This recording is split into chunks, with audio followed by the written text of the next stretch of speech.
I'm Peter White. Welcome to the Inside Network.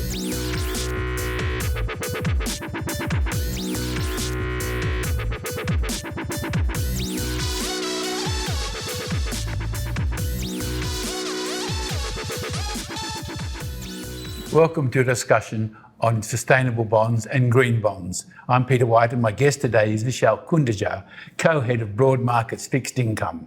Vishal, thanks for talking to us today. Thanks, Peter. Thanks for having me. Vishal, what are the different types of sustainable bonds? I think impact bonds is a word that we've used or term that we've used internally to define these kind of bonds whose either the financial outcome or the proceeds are trying to have an environmental or a social impact on society. There are two broad types. One is the use of proceeds, where when a bond is issued, the proceeds of these bonds are earmarked to meet some environmental challenges or social challenges or sustainability challenges. And the term that we use for them, it depends on the projects that they are earmarked for. So for example, State of New South Wales issued a green bond, which is targeting low carbon transport or trying to target environmental challenges that they're going through as a state. So those are called green bonds issued by that state. And so on and so forth. Why aren't they called sustainable bonds? That's a great point. If there is a mix of green and social projects that are ultimately trying to tackle multiple type of projects and challenges within the same proceeds, then you use an umbrella term, sustainable bonds. So this is part one, where the use of proceed defines, or the proceeds define what kind of bond they are. There's another type over the last few years that have gained some popularity, which are called the sustainability-linked bonds. Slightly different concept, where the proceeds are not defining what the bond does, but the issuer of these bonds are holding themselves to a metric that they're going to track and reduce their, for example, carbon intensity or reduce their water usage. And if they meet their targets, the financial outcome on the bond is the coupon remains the same. If they don't meet the target, they put themselves into a penalty box where the coupon steps up for the debt investor on the other side. So these are the two broad categories: use of proceeds and sustainability-linked bonds. And within use of proceeds, you have green, social, and sustainability bonds, which are defined by the project. So the market is about $3.5 trillion at this point, and dominated by globally, and which is about 5% of the global bond market overall, which is a substantial portion of that bond market. It was starting from zero a few years back. So we've seen some tremendous growth in the marketplace. And then also green bonds are dominated within that $3.5 trillion.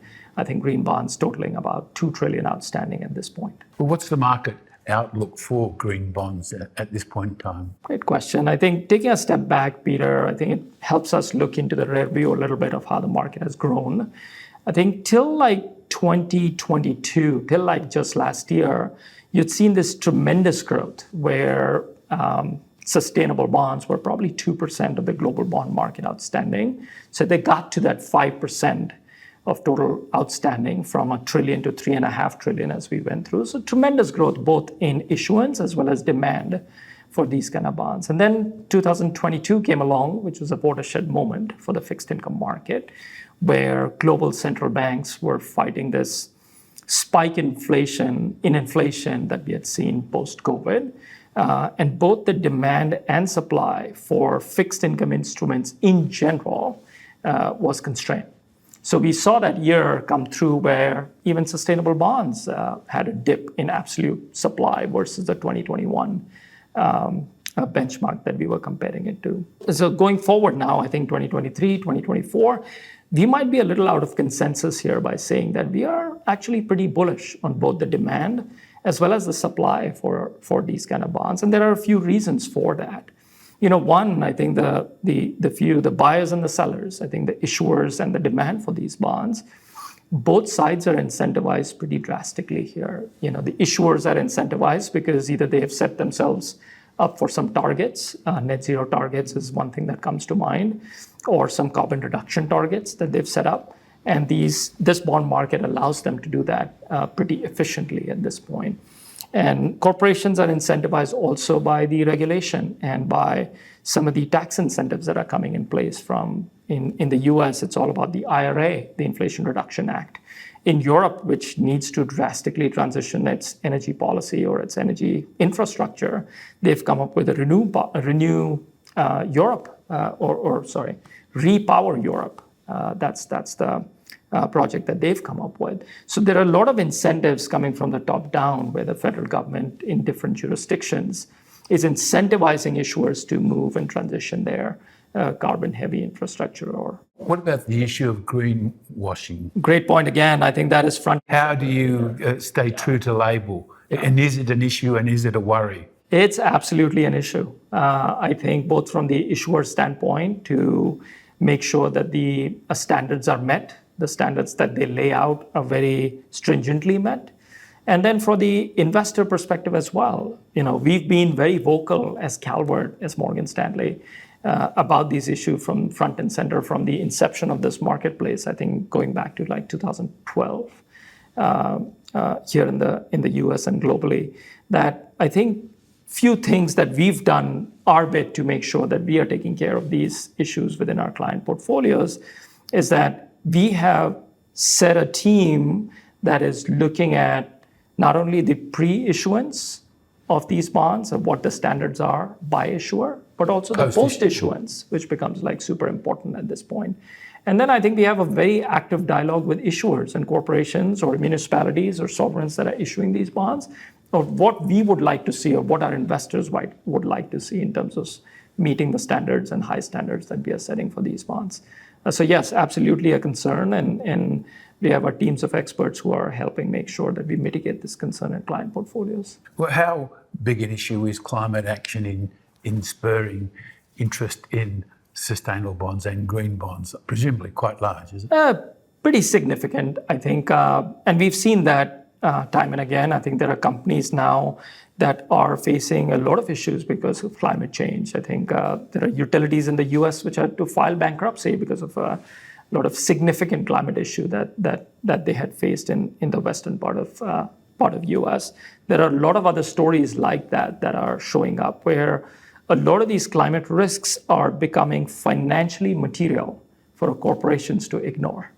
So I think that is playing a big part on these corporations trying to be sensitive to their balance sheets and the effects of climate change on their balance sheets. Municipalities are the same thing. Fiscal policies across sovereigns is a big thing as well, which is now becoming a lot more cognizant. So yes, I mean, this is spurring the growth of the need for infrastructure, which is a lot more sustainable, a lot more resilient to the changes in climate that we are seeing already. And that infrastructure, guess what, needs a lot of investment. So I think that's where these bond issuances are coming from. Is it fair to say investors are increasing their exposure and interest in this product? Yeah, pretty significantly. We've seen a direct significant increase from our investor base, the clients that we speak to, current as well as prospective new clients who want to actually align their portfolios towards a net zero goal or a lot more carbon. Is it more because of social awareness or because of interest rates or a combination of both? Combination. And I think there is one more factor there, Peter, is that the liquidity, the transparency, and the information that they are now getting about the green bond market has reached a stage where they feel a lot more comfortable stepping into it rather than 5 years back. So it's the coupon rate and the social awareness generally? Yes, both of them together. And very quickly, what's the outlook for the sector? Pretty bullish from our perspective. I think these bonds are very high quality.